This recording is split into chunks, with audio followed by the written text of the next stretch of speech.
Hello everyone, physics plus by Nausar sir YouTube channel पर आपका स्वागत है। आज हम जिस चीज की बात करेंगे वो है फिजिक्स। बच्चों को कंटेंट वाइज अगर ढंग से बताया जाए तो फिजिक्स बहुत अच्छा और बहुत बढ़िया सब्जेक्ट है और समझ में भी आता है, लेकिन अगर आपको कंटेंट ढंग से दिया जाए तो आप उसमें बहुत बेहतर कर सकते हैं। बात करते हैं फिजिक्स की। क्या है फिजिक्स, कहाँ से आया ये वर्ड? फिजिक्स नॉर्मली ये वो चीज है जिसको हिंदी में कहा जाता है भौतिक विज्ञान, और इसका शाब्दिक अर्थ ये होता है कि जब आप नॉन लिविंग थिंग्स, यानी भौतिक का मीन्स है नॉन लिविंग थिंग्स के बारे में जब आप अध्ययन करते हैं, प्रकृति से जो चीजें आप देखते हैं, जैसे सन के चारों ओर ग्रहों की गति है, उल्का पिंड है, तारे हैं, या अन्य कोई गति है जैसे पंखे की गति है, बल्ब का जलना है, ये सारे नॉन लिविंग थिंग्स हैं। तो फिजिक्स का जो शाब्दिक अर्थ होता है वो नॉन लिविंग थिंग्स के बारे में जानकारी जुटाना है, नॉन लिविंग थिंग्स के बारे में बताना है। निर्जीव जो चीजें होती है इस प्रकृति के अंदर, उन निर्जीव चीजों के बारे में जो अध्ययन होता है, वो आपका किसके अंदर आता है? फिजिक्स के अंदर आता है। मैं कंटेंट चालू करने से पहले या आपको बताने से पहले बता दूं कि आप बिना फिजिक्स के इस धरती पर कोई भी चीजों को नहीं देख पाते हैं। जैसे मैंने आपको बताया कि ग्रह चारों ओर सूर्य के जो चक्कर लगाते हैं वो पूरा का पूरा एक फिजिक्स है। जैसे भारत ने अभी नया अपना चंद्रयान लॉन्च किया था तो वो भी पूरा फिजिक्स की देखरेख में ही हुआ था। उस तरीके से ही जैसे अगर आप नॉर्मली दुकान से अगर सामान भी खरीदेंगे तो अगर आपने सामान खरीदा है और आपने कहा है कि 5 केजी चीनी अगर आप दुकान से लेकर आ रहे हैं, मान लो x बराबर कोई चीज है, जैसे आपने दुकान से कोई चीज खरीदी जिसे x बराबर 5 केजी, आपने x बराबर माना है, जैसे चीनी ली है या कोई मान लो आपने कोई अन्य प्रोडक्ट परचेज किया है, तो ये जो अन्य प्रोडक्ट होता है फिजिक्स की भाषा में इसको अपन किस तरीके से देखेंगे? ये जो 5 आपके सामने दिख रहा है फिजिक्स की भाषा में इसको परिमाण कहा जाता है। क्या कहा जाता है? परिमाण, यानी कि मैग्नीट्यूड। क्या कहा जाता है? मैग्नीट्यूड। और ये जो आपका केजी है, यहां ये उस चीज की इकाई को दर्शाता है। फिजिक्स की भाषा में, इंग्लिश में इसको यूनिट कहा जाता है। यानी आप जब किसी चीज के सामने अगर कोई इकाई लगा देते हैं तो वहां से उसका शाब्दिक अर्थ आता है। तो आपका जो ये x होगा, ये x इन दोनों को कंबाइंड रूप से बताएगा मास को। ये जो आपका x है ये इसको कंबाइंड रूप से किसको बताएगा? मास को। यानी कि ये जो x है वो आपका क्या है? द्रव्यमान है। ये x आपकी किस चीज को बता रहा है? द्रव्यमान को बता रहा है। और द्रव्यमान को बता रहा है तो आपने कहा x बराबर द्रव्यमान है, 5 यहाँ परिमाण है और kg आपका इकाई है। जैसे मैंने आपके सामने लिख दिया, फॉर एग्जाम्पल मैंने आपके सामने लिखा कि x बराबर आपने ले लिया 5 सेकेंड। तो ये जो सेकेंड है यहाँ पे ये जो x बता रहा है वो आपके समय को डिनोट कर रहा है। किसको डिनोट कर रहा है? समय को डिनोट कर रहा है। और अगर मैंने आपके सामने अगर लिख दिया है x बराबर, मैंने आपके सामने लिख दिया है x बराबर 5 मीटर, तो आप क्या कहेंगे? ये जो x है वो आपकी किसको बता रहा है? लंबाई को बता रहा है, लेंथ को बता रहा है। इसी तरीके से जब अपन फिजिक्स को पढ़ते हैं तो बहुत सारे मात्रकों के बारे में, मात्रकों की पद्धतियों के बारे में अध्ययन करेंगे। पुराने टाइम से यानी चीर सम्मित काल से जो फिजिक्स के अंदर जो मात्रक चल रहे थे उनका किस तरीके से अपन यूज करते हैं, किस तरीके से देखते हैं, पूरे विश्व के अंदर क्यों कौन कौन से मात्रक है वो काम में लिए जाते हैं, उनकी चर्चा अभी अपन इस टॉपिक में करेंगे। सबसे पहले मैं आपको बता दूं, जैसे कि आपने कहा कि MKS, जैसा कि शाब्दिक अर्थ अगर MKS की मैं बात करूं तो यहां जो m आपको बता रहा है वो मीटर को बता रहा है, यानी कि ये किसको डिनोट करेगा? मीटर को। अगर आपके k की बात करें तो ये k आपको बता रहा है किलोग्राम को। आपकी किस चीज को बता रहा है? किलोग्राम। और आपका जो s है वो आपकी किसको बता रहा है? सेकेंड को डिनोट कर रहा है। यानी कि एमकेएस पद्धति की मैं अगर बात करूं तो एमकेएस पद्धति में मीटर, किलोग्राम और आपका जो थर्ड चीज होगी वो थर्ड चीज होगी सेकंड। ये पूरी जो पद्धति होती है इस पद्धति को कहा जाता है मैट्रिक पद्धति। यानी लमसम दुनिया में इस पद्धति का उपयोग किया जाता था, इसलिए इसको क्या कहा जाता है, मैट्रिक पद्धति, मैट्रिक सिस्टम इसको कहा जाता है। क्या कहा जाता है, मैट्रिक सिस्टम इसको कहा जाता है। अगर मैं बात करूं सीजीएस की, अगर मैं आपके सामने बात करूं सीजीएस सिस्टम, तो सी यहां डिनोट करेगा सेंटीमीटर को, जैसा कि आपके मीटर जो डिनोट कर रहा था लंबाई को, किस मीटर लंबाई को मापता है, तो यहां सीजीएस पद्धति में अपन जब लंबाई को मापेंगे तो अपन किसका उपयोग करेंगे, सेंटीमीटर का उपयोग करेंगे। अगर मैं बात करूं द्रव्यमान की, तो द्रव्यमान को यहां मापा जाता है ग्राम के अंदर। किसके अंदर मापा जाता है, ग्राम के अंदर। और अगर मैं आपके सामने बात करूं एस का, तो यहां जो एस होगा वो आपको किसको डिनोट करेगा, सेकंड को डिनोट करेगा। ये दुनिया में जो ये पद्धति चलती थी, ये पद्धति चलती थी फ्रांस के अंदर, इसलिए इस पद्धति का नाम क्या है, फ्रेंच सिस्टम। क्या नाम है, फ्रेंच पद्धति। इसको क्या कहा गया है, फ्रेंच पद्धति, या इसको क्या कहेंगे, फ्रेंच सिस्टम भी अपन लोग इसको कहेंगे। तो ध्यान रखना, अब तक आपके सामने मैंने दो सिस्टम रख दिए हैं, मैट्रिक पद्धति और दूसरी आपकी कौन सी है, फ्रेंच पद्धति। अगर मैं तीसरी पद्धति की आपके सामने बात करूं तो इसको कहा जाता है एफपीएस सिस्टम। एफपीएस पद्धति जो आपके सामने है, ये जो एफ डिनोट करेगा, ये आपके डिनोट करेगा फुट को, यानी कि जहां लंबाई आपने एमकेएस पद्धति में लंबाई को मीटर में मेजर किया था, जहां आपने सीजीएस में लंबाई को सेंटीमीटर में मेजर किया था, इसी तरीके से यहां जो फुट होगा वो लंबाई को मेजर करेगा। दूसरा जो आपके सामने है वो है पाउंड। ये पाउंड आपके किसके मेजर कर रहा है, द्रव्यमान को, ये क्या है, पाउंड है। और तीसरा जो सिस्टम में जो चीज है उसका नाम है सेकंड। क्या नाम है, सेकंड। तो इस तरीके से आपके पास में तीन पद्धतियां आ गई है, एमकेएस, सीजीएस, एफपीएस, मैट्रिक पद्धति, फ्रेंच पद्धति, और तीसरी जो आपकी पद्धति है ये ब्रिटिश पद्धति है। सबसे पहले ब्रिटेन में ये पद्धति चलती थी, इसलिए इसका नाम क्या दिया गया, ब्रिटिश पद्धति, ब्रिटिश सिस्टम इसको कहा जाता है।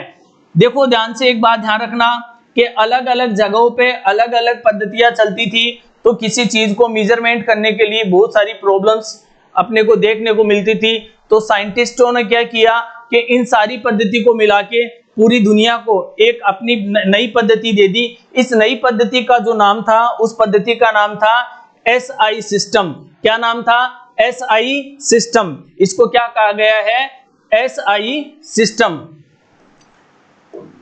SI system. इसका वैसे पूरा नाम तो होता है ले system international D unit, SI पद्धति इसको कहा जाता है, लेकिन इसको कहा जाता है सिस्टम इंटरनेशनल, सिस्टम इंटरनेशनल। और आप एक चीज ध्यान रखना, इस पद्धति के अंदर सामान्यतः किसको रखा गया है, इस पद्धति के अंदर एमकेएस पद्धति के जो मात्रक है, एमकेएस पद्धति के जो मात्रक है उनको ही रखा गया है। यानी कि एसआई सिस्टम साइंटिस्टों ने जब दुनिया के सामने रखी तो उसके अंदर उन्होंने एमकेएस पद्धति को ही क्या किया गया, रखा गया। और इस एसआई सिस्टम के अंदर ही क्या हुआ, एमकेएस, सीजीएस और एफपीएस, आपकी तीनों पद्धतियों को क्या किया गया, मिलाया गया। इस एसआई सिस्टम में अगर मैं बात करूं तो 7 मूल मात्रक हैं। कितने मूल मात्रक हैं, 7 मूल मात्रक हैं एसआई सिस्टम के अंदर। इसके अंदर 7 फंडामेंटल आपके क्या है, मात्रक है, 7 मूल मात्रक। और 7 मूल मात्रक जो हैं वो अलग अलग क्वांटिटी से लिए गए हैं। 7 मूल मात्रकों में जो सबसे पहला मूल मात्रक है वो आपका है द्रव्यमान। क्या है, द्रव्यमान, जिसको आप लोग क्या कहते हैं, मास। इस मास का जो मेजर किया जाता है वो होता है किलोग्राम में, ठीक है। और किलोग्राम को प्रतीक जो होता है, यानी कि जो सिंबल होता है, प्रतीक जो होता है, ये आपका जो सिंबल है वो क्या हो जाएगा, केजी। दूसरी जो इसके अंदर जो मात्रक होता है वो दूसरा मात्रक है आपका लंबाई। क्या है, लंबाई। और लंबाई को अपन इंग्लिश में बोलते हैं लेंथ। और लेंथ को एसआई सिस्टम में मेजर किया जाता है मीटर से। किससे मेजर किया जाएगा, मीटर से, और मीटर का प्रतीक जो होगा वो m होगा। ध्यान देना बच्चों, प्रतीक बहुत ज्यादा इंपॉर्टेंट होता है फिजिक्स के अंदर। बिना प्रतीकों के, बिना सिंबल्स के फिजिक्स नहीं मानी जाती है, क्योंकि इन फिजिक्स का खुद का अपना एक क्या है, सिंबॉलिक फॉर्म है, यानी कि उनके प्रतीक चलते हैं। इसलिए मैं आपको इसलिए मैं आपको क्या कर रहा हूं, प्रतीकों के बारे में जानकारी दे रहा हूं। तीसरा जो अपना सिस्टम है वो है समय, यानी तीसरा जो अपना मात्रक होगा वो अपन क्या लेंगे, समय। और समय को आप लोग बोलते हैं टाइम, इसलिए टाइम की जो सबसे छोटी इकाई जो अभी अपन यहां ले रहे हैं वो लेंगे सेकंड। वैसे टाइम की छोटी इकाई ओन्स है, लेकिन अपन क्या ले रहे हैं, सेकंड, और सेकंड को किससे लिखेंगे, एस से। ठीक है। चौथी जो आपकी जो यूनिट होगी, चौथी जो आपकी इकाई होगी, जो आपका मात्रक होगा वो होगा विद्युत धारा। क्या होगी, विद्युत धारा। ध्यान देंगे, विद्युत धारा एक मूलभूत राशि है, विद्युत धारा एक मूलभूत राशि है। करंट जिसको आप लोग बोलते हैं इलेक्ट्रिक करंट, करंट को अपन मेजर करते हैं एम्पियर में, और एम्पियर का जो सिंबल होता है वो एएमपी, और कुछ जगहों पर आपको ए भी लिखा हुआ दिखाई दे जाता है। अगर मैं पांचवें सिस्टम की बात करूं तो वो होता है तापमान। कौन सा होता है, तापमान। और तापमान को आप क्या बोलते हैं, टेम्परेचर। किससे डिनोट करेंगे, टेम्परेचर को आप लोग किससे मेजर करते हैं, केल्विन से। किससे मेजर करेंगे, केल्विन से, और केल्विन का अपन लोग क्या लेते हैं, के। ठीक है। तो इस तरीके से अब तक अपने पास 5 मात्रक आ चुके हैं, द्रव्यमान, लंबाई, समय, विद्युत धारा, तापमान, और छठी जो आपके पास होगी वो होगी पदार्थ की मात्रा। क्या कहेंगे इसको, पदार्थ की मात्रा। पदार्थ की मात्रा जो होती है सब्सटेंस ऑफ मैटर, इसको क्या कहेंगे, सब्सटेंस ऑफ मैटर, पदार्थ की मात्रा।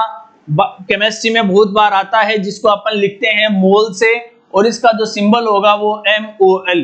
ये भी एक मूल मात्रक है, आपको ध्यान देने की जरूरत है। उसके बाद में अगर अपन 7वें मात्रक पे आए तो इसे कहा जाता है ज्योति तीव्रता, या इसको क्या कहेंगे, प्रकाश की तीव्रता। क्या कहेंगे, प्रकाश की तीव्रता, ज्योति तीव्रता, या क्या कहेंगे, प्रकाश की तीव्रता। और इंग्लिश में इसको बोलते हैं luminous intensity. Luminous intensity, luminous intensity जो होती है उसको मेजर किया जाता है कैंडेला से। किससे मेजर किया जाएगा, कैंडेला। और कैंडेले का मूल मात्रक जो होगा वो कैपिटल C और स्मॉल क्या होगा, D होगा, जिसको अपन किससे लिखेंगे, CD से लिखेंगे। इस तरीके से भौतिकी के अंदर 7 मूल मात्रक है। इन मूल मात्रकों के अलावा भी वैज्ञानिकों ने पूरक मात्रक और व्युत्पन्न मात्रक बताए थे, हम उस पर और चर्चा करेंगे। तो देखिए 7 मूल मात्रकों के अलावा अपने जो 2 मूल मात्रक हैं वो कुछ इस प्रकार से हैं। पहला जो जो अपना पूरक मात्रक है, पहला जो अपना पूरक मात्रक है वो है रेडियन।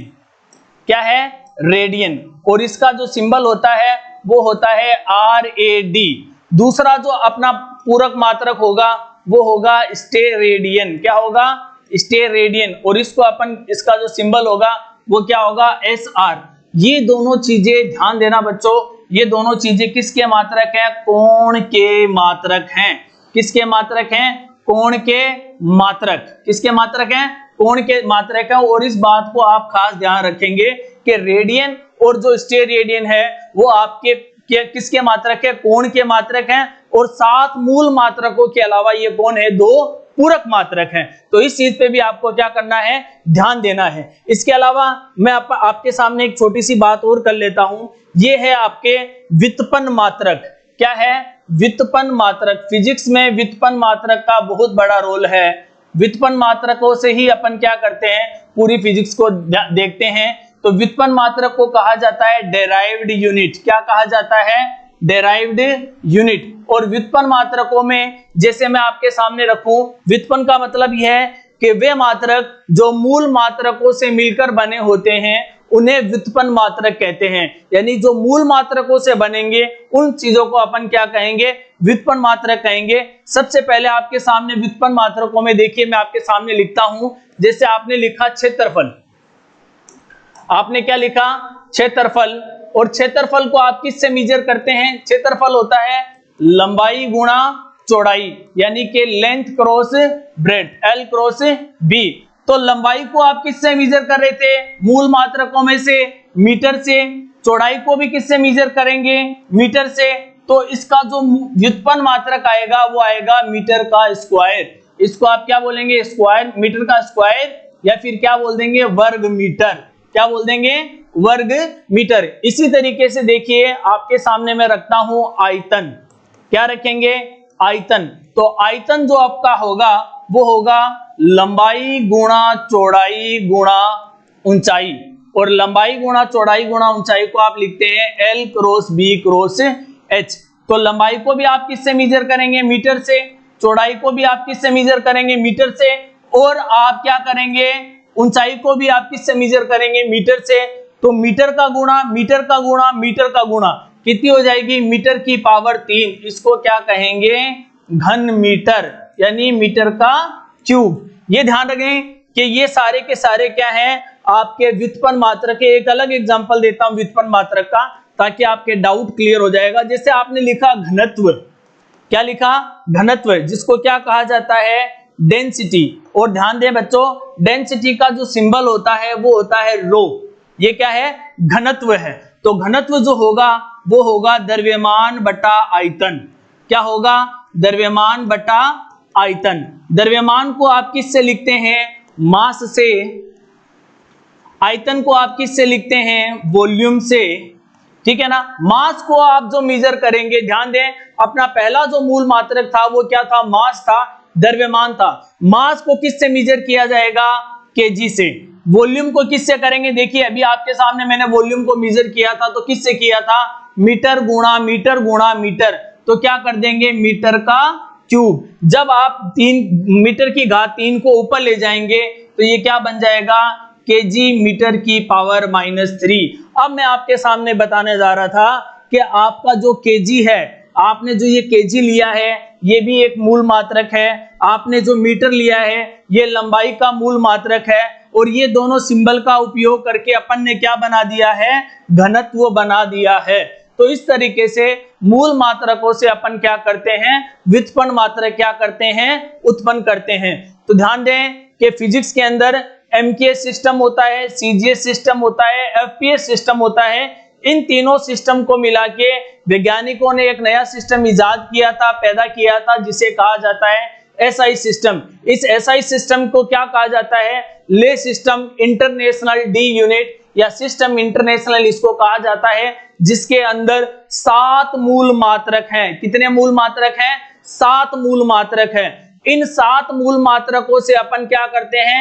व्युत्पन्न मात्रक बनाते हैं। यानी फंडामेंटल जो मात्रक हैं, आपके फंडामेंटल यूनिट्स हैं, वो 7 है। और फंडामेंटल से जब अपन डेराइव्ड बनाते हैं तो बहुत सारे बन जाते हैं, बहुत सारे मात्रक हैं वो आपके सामने बन जाते हैं। आप अदर मात्रकों का भी उपयोग कर सकते हैं। Thank you so much. आज के लिए इतना ही। चैनल को लाइक और शेयर जरूर करें। Thank you.